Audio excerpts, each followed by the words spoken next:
Foi também numa data como hoje, 1787, que a Constituição dos Estados Unidos foi assinada na Filadélfia. Foi no, como eu estou com a efemérides atrasada, né? Foi no dia 17 de setembro de 1787, lá na Filadélfia, que foi assinada aí a Constituição dos Estados Unidos, criando aí uma estrutura inovadora de governo, exemplo aí para vários países do mundo, onde essa Constituição trazia, e por escrito, um sistema de pesos e contrapesos, famosos check and balance. E essa estrutura dividia o governo em três poderes, né? O executivo, o legislativo, o judiciário. Muitas das coisas que eu vou comentar aqui sobre essa Constituição, você vai falar assim, pô, isso aí tá parecido com aqui do Brasil. Nós copiamos várias coisas, não todas. As coisas mais relevantes a gente não copiou, copiou algumas coisas ali e tal. Então a ideia do check and balance era fazer com que tivesse um mecanismo onde nenhum poder se tivesse nenhum tipo de prevalência sobre o outro, porque os pais fundadores ali dos Estados Unidos sabiam que se um poder tivesse prevalência sobre os outros, vai dar merda, vai dar tudo errado, sabe? Se o judiciário estiver acima de todo mundo, vai dar merda. E você só conserta com a ruptura, destruindo tudo para construir de novo. Então, o, na Constituição Americana, eles falavam que o poder executivo era encabeçado ali pelo presidente, que foi desenhado para que ele aplicasse e executasse ali as leis. O Congresso pode aprovar e rejeitar nomeações e o orçamento do governo executivo. E o presidente podia vetar as leis aprovadas pelo Congresso, que, sua vez, o Congresso podia anular o veto do presidente por uma maioria qualificada. E a Suprema Corte, junto com o Poder Judiciário, podia invalidar leis ou ações inconstitucionais do governo, dando um equilíbrio para o sistema. O que eles nunca permitiram é que esses três se juntassem para trabalhar, um favorecendo o outro contra o povo. Nem passava isso pela cabeça dos caras, e é o que está acontecendo no Brasil hoje. Então, desde a sua criação, esse sistema dele de pesos e contrapesos, eles acabaram passando até por algumas pequenas reforminhas ali, uns ajustes, que tornaram ainda mais robustos o sistema americano, né? Eles adotaram um sistema de emendas da Constituição, e uma das primeiras mudanças significativas veio com a introdução da Carta de Direitos, a famosa Bill of Rights, em 1791, 4 anos depois, onde eles fizeram as 10 primeiras emendas da Constituição, que são os complementos, anexos. E essas emendas aí foram fundamentais para proteger as liberdades individuais e garantir direitos, como a liberdade de expressão, religião. Essas emendas são assim, você não pode mexer nisso. Isso é fixo. Então, liberdade de expressão, direito de propriedade, direito à religião, direito a um julgamento justo, que vem desde 1215 da Magna Carta lá.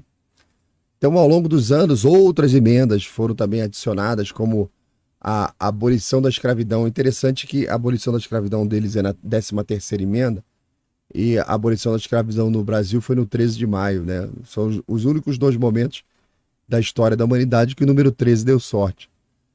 Tem o direito de voto das mulheres, surgiu na 19ª emenda americana. A limitação do mandato presidencial a 2 mandatos apareceu na 22ª emenda. Então foi todas essas emendas fortalecendo aquela Constituição, né? Que tinha sido aprovada, pequena, enxuta, muito bem pensada, escrita ali pelos Founding Fathers. Então a expansão do papel do judiciário depois disso, né? O poder, especialmente a Suprema Corte, ele teve o seu papel expandido ao longo do tempo por meio de importantes decisões que moldaram a interpretação da Constituição, a prática daquela corte, caso americano, fazendo sempre essa revisão constitucional em cima das decisões do executivo e do legislativo, consolidou essa posição e esse conhecimento.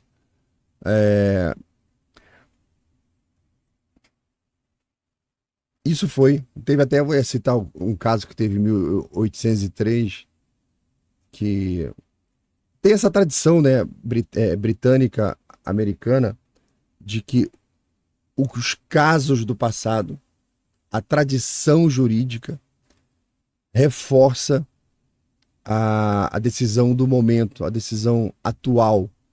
Tá? Então, teve um caso em 1803, o Marbury versus Madison, que estabeleceu o princípio do controle judicial, que é o Judicial Review, que deu à Suprema Corte, consolidou esse poder de revisar e invalidar leis que fossem inconstitucionais.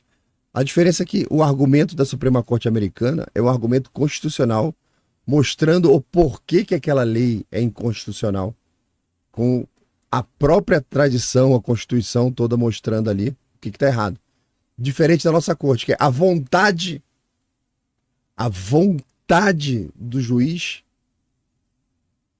ele afirma que aquilo é inconstitucional sem precisar descrever. Não, na Suprema Corte americana o cara tem que trazer toda uma descrição, inclusive isso entra nas universidades de direito, nos cursos de advocacia, para que aquilo fique como um repositório de conhecimento, porque essas decisões são aulas belíssimas, prontas, mostrando o porquê que aquela lei, aquela decisão é inconstitucional. Você viu que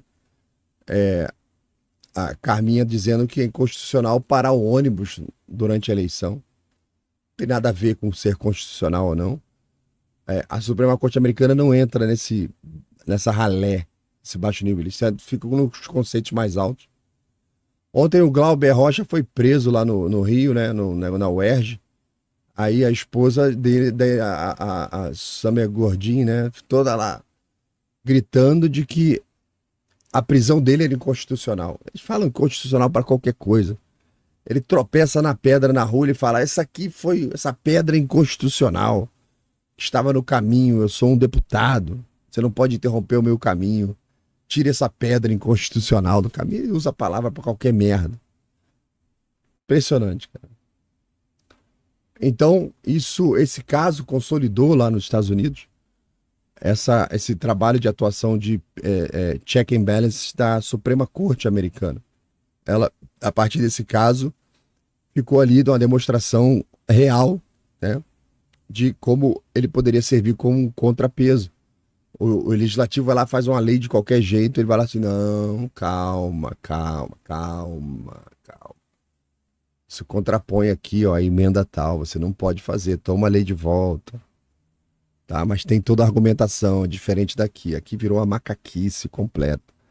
Então, o Congresso também viu nesse período a sua função de supervisão e controle aumentar lá nos Estados Unidos, especialmente com a criação das comissões, do desenvolvimento de procedimentos formais de investigação sobre as ações do executivo.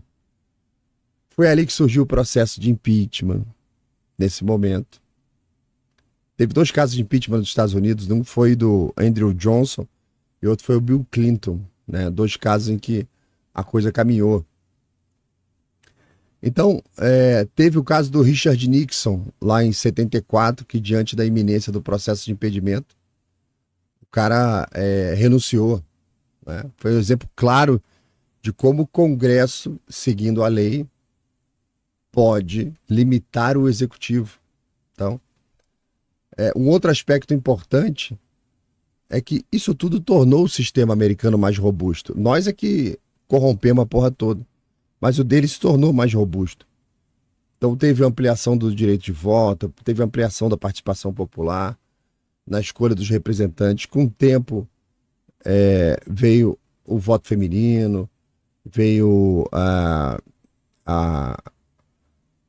os direitos que foram dados aos ex-escravos também.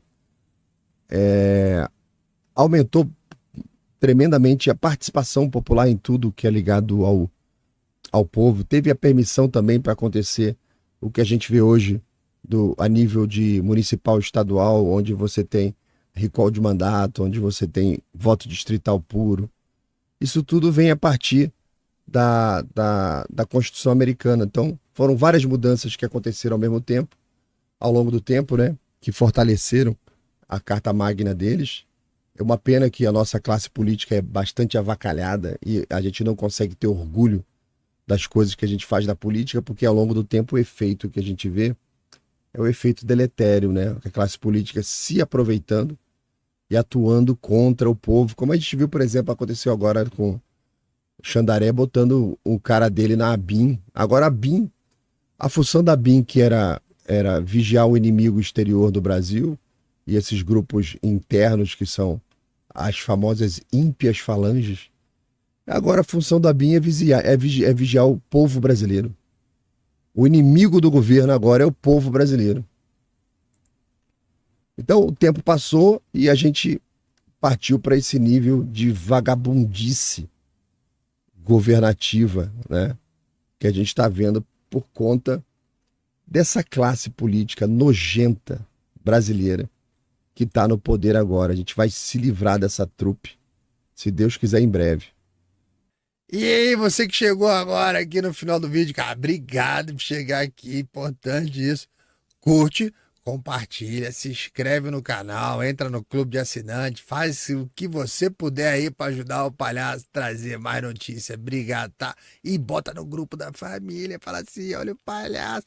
E você também pode mandar dica, se você acha que tem alguma notícia que você queira ser comentada, é só me marcar nas redes sociais, procura aí Laudelino RJ, bota no Twitter, bota no Instagram, vai marcando aí que a gente traz e comenta aqui. Valeu, galera, um abraço.